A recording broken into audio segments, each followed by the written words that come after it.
This is why smart people stay broke while others who know less get rich. There was once a man who lived in a small house at the edge of town. His shelves were packed with books. Business books, money books, success books. Every title you could think of. People who visited his home would say, "Wow, you must be so successful." But here's the truth.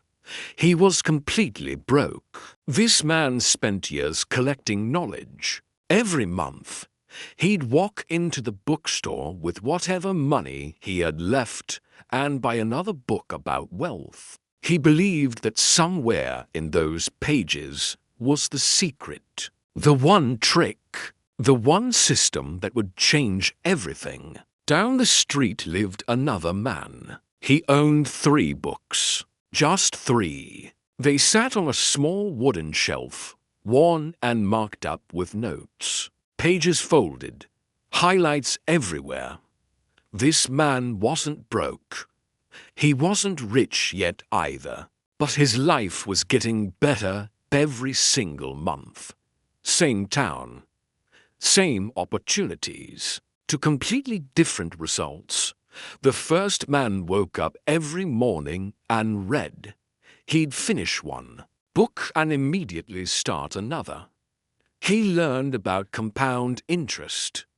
He learned about passive income. He learned about investments, cash flow, and building businesses. His mind was full of concepts, full of ideas, full of strategies. But his bank account stayed empty. He'd tell his friends about what he read. He'd explain theories. He'd quote authors. People thought he was brilliant. They'd ask him for advice, and he'd give it, straight from the books. But when they asked, "So what have you done?" he'd get quiet, because he hadn't done anything. He convinced himself that he needed to learn more first. One more book, one more course, one more podcast. He told himself he wasn't ready yet, that he needed the full picture before taking action. So he kept reading, kept learning, kept waiting for the perfect moment. Years passed. His shelf got heavier. His wallet stayed light. The second man approached things differently. When he bought his first book about money, he didn't rush to buy a second one. He read the first chapter. Then he stopped. He asked himself, "What can I actually do with this right now?" The book talked about saving 10% of every paycheck. So he did it. Not next month. Not when he made more money. That week, he set up the account. He moved the money. It felt small and uncomfortable, but he did it anyway. Then he read the next chapter. It talked about cutting one unnecessary expense. He looked at his subscriptions,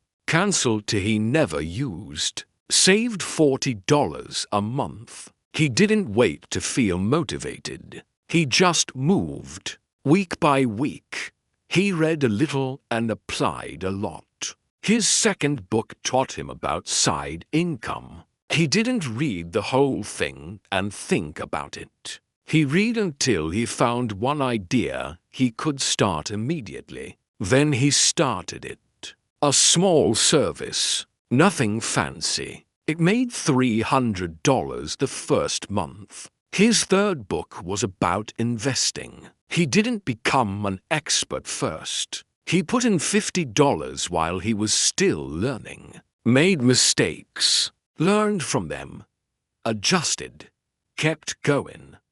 He wasn't smarter than the first man. He didn't know more.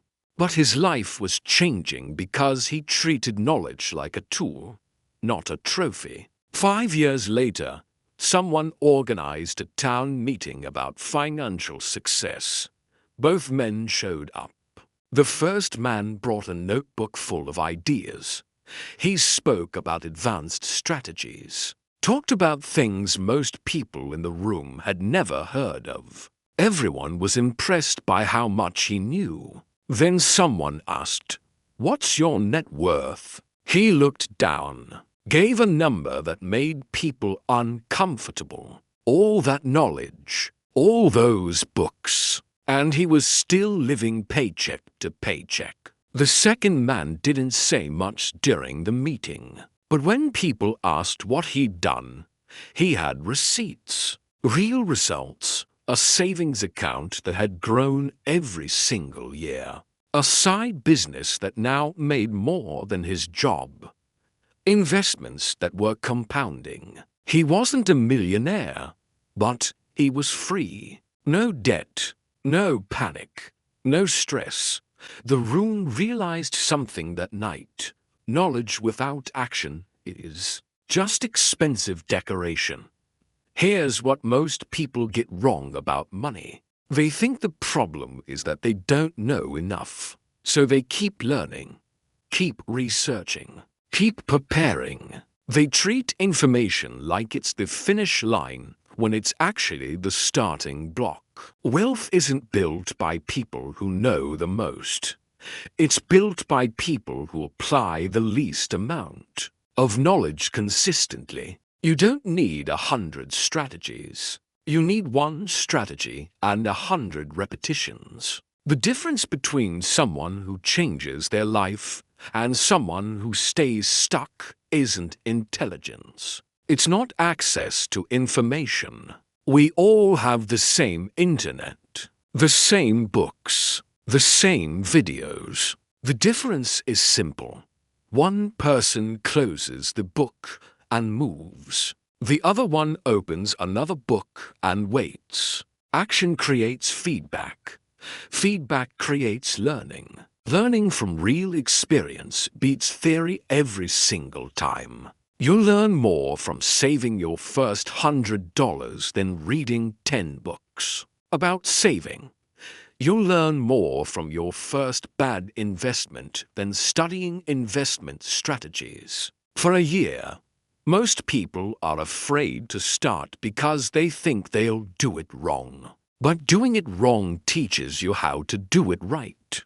Waiting until you know everything just teaches you how to wait forever. The empty shelf beats the full shelf every time. Not because knowledge is bad, but because applied knowledge is the only kind that pays.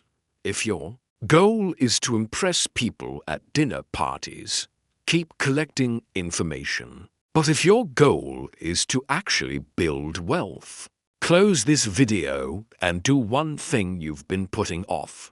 Just one.